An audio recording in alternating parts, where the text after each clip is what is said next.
Dalawa ang patay habang 15 ang sugatan sa salpukan ng jeep at mixer truck sa Sorsogon. Nawalan raw ng kontrol ang jeep matapos masagbugan ng gulong.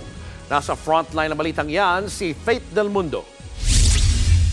Dahang-dahang inilalabas ng mga rescuer ang mga pasahero ng jeep na yan sa barangay San Vicente sa Castilla, Sorsogon noong linggo ng umaga.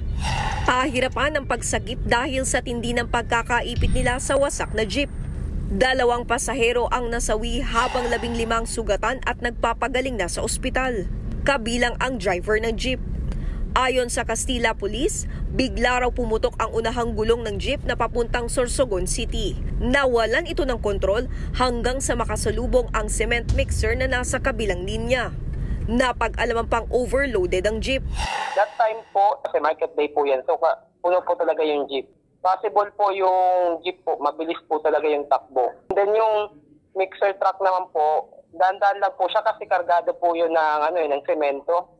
Sinagot na ng kooperatiba na nag-ooperate ng jeep ang pagpapagamot sa mga biktima. Nagbabalita mula sa Frontline, Faith Del Mundo, News 5. Mga kapatid, Julius Babaw po. Iba na ang may alam at may pakialam sa panahon ngayon. Para sa Frontline ng mga balita, mag-follow at mag-subscribe sa social media pages ng News 5.